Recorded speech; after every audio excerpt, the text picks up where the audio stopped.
Here's the deal. Fire ants aren't just showing up in your yard by accident. They're choosing it on purpose, and there's a reason why. In this video, I'll walk you through the exact 3-step system I use to get rid of fire ants in my own backyard. We'll look at both natural remedies and insecticide-based solutions. So whether you want something quick and cost-effective, or you're going for a long-term eco-friendly approach, I have you covered. And seriously, stick around for step number 3 in this video. It's the one that makes all the difference. Miss that part and you'll probably end up chasing fire ants around in circles year after year.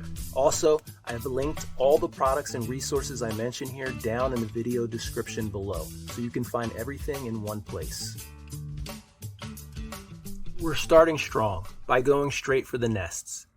Before we get into prevention or soil health, we're going to hit the colonies at the source. Now, I always prefer natural solutions when possible, but fire ants, they're relentless. If you've ever stepped near a mound in flip-flops, you know exactly what I'm talking about. The most reliable way to wipe them out is with a slow-acting insecticide bait. It spreads through the colony, kills the queen, and shuts down the nest. I've tested tons of ant baits over the years, and what really matters is the formula. It has to attract ants with the right mix of proteins, sugars, fats, and carbohydrates. Out of everything I've tried, I keep coming back to one. It has consistently done the best job, especially with fire ants. The active ingredient is called hydromethylnon. You only need 1 teaspoon per mound. It works slowly by design, so be patient. Check your yard twice a week in the morning when ants are most active. Just you, your coffee, and a teaspoon of justice. For a natural homemade fire ant bait, mix borax with a high-protein food with oil, like wet cat food, dog food, or peanut butter. Borax is a naturally occurring mineral found in dry lake beds and is a popular go-to for treating ants both indoors and outdoors. Now here's the catch. It does work slowly. A lot of do-it-yourselfers give up when they don't see faster results. It can be discouraging, especially with fire ants. But stick with it.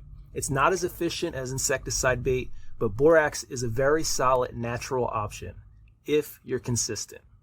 So what about using boiling water? This one comes up a lot. Yes, it's chemical free. Yes, many people find it satisfying to dump boiling water into a fire ant nest, but it's very hit or miss. Fire ant nests can be over 10 feet deep and stretch as far as 8 feet wide. So you either need huge pots of boiling water or you need to get really lucky. Sure, you'll cause chaos and kill a bunch of workers, but more often than not, the queen survives, the colony regroups, and then it pops up somewhere else in your yard. The boiling water technique can be useful if you're just trying to drive fire ants away from a smaller area like a garden, but in my experience, not a reliable way to eliminate them from your yard. You're better off using a bait. If there are any other do-it-yourself fire ant methods that you're exploring, drop a comment below. I'm always happy to chat about them. Step 2 is all about creating a defensive barrier. It gives you time and peace of mind, while step 3 tackles the real root of the problem. I use cedar mulch. It's packed with natural oils that repel fire ants, fleas, ticks, roaches, you name it. Just spread it around the perimeter of your yard. It looks great, smells amazing, and gives your yard a natural pest repelling barrier. Even better, cedar mulch is a perfect lead-in to step 3 because it also helps to improve your soil biology. If you're in a pinch and you need something quick, cheap, and low effort, try long granules with synthetic pyrethroids. It's a lab-made version of a natural insecticide found in chrysanthemums, known to most as mums. Now, this isn't like the bait in step 1. It won't spread and eliminate the queen and the entire nest. This one kills fire ants on contact if they try to cross the treated zone. Okay, I'm going to shoot straight with you. If you don't address why fire ants are picking your yard, you'll be stuck doing steps 1 and 2 every year. And hey, if that works for you, no judgment. It's completely valid. Get the job done and deal with it again when they return. But if you're ready to break the cycle and finally make your yard ant-free forever, then let's talk dirt. Literally. Most videos skip this part, probably because they don't understand it. So they just repeat the same quick hacks while you're dumping chemicals and destroying your soil further. and never actually solving the underlying problem. Here's what's really going on. Fire ants choose your yard. They prefer firm, sandy, well-drained soil, perfect for digging massive underground colonies in their pursuit to take over the world. There's a saying that you'll hear farmers use. If you don't have worms, you have fire ants. And if you don't have fire ants, then you have worms. It's not just a clever phrase. It's rooted in how soil biology works. When your soil retains moisture and supports worms, microbes, and healthy biology, fire ants don't want to be there. And the bonus, your entire yard starts to thrive. These are the exact steps I use twice a year, spring and fall, to turn my fire ant war zone into a lush, healthy backyard oasis. Number 1, start by mowing the lawn, but don't scalp it. Keep the height at 3.5 to 4 inches to maintain healthy turf. Next, rake thoroughly using a stiff rake or a thatch rake. You want to remove any debris, dead grass, or thatch that's blocking moisture, nutrients, and seeds from reaching the soil. Number 2, clover is quickly becoming a go-to lawn addition, and for good reason.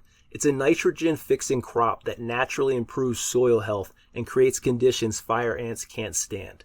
It's drought-resistant, stays bright green, and honestly, I love the look and feel, especially how it blended with my existing grass. I use Dutch white clover because it's low growing, low maintenance, and integrates beautifully into most lawns without looking patchy or overgrown.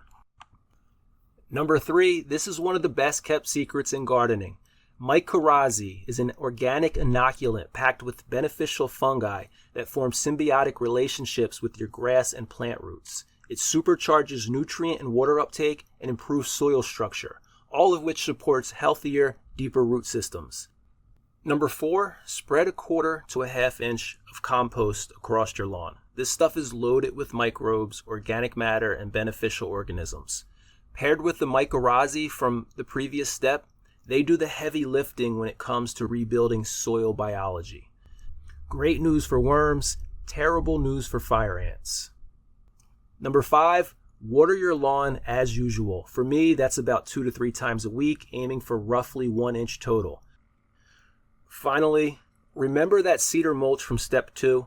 It doesn't just repel ants, it helps retain moisture and enriches the soil as it breaks down. In the end, a thick, healthy lawn with thriving soil is the number 1 natural defense against fire ants.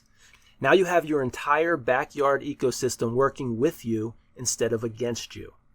Quick recap, the proven 3-step system to get rid of fire ants forever. Number 1, bait and destroy colonies. Number 2, cedar mulch or granule barrier. Number 3, change your soil and change the game for good. If you made it this far, you're serious about fixing the problem, not just masking it, and I respect that. Don't forget to like, subscribe, check the links in the description for everything I use, and comment below to let me know how it's going for you.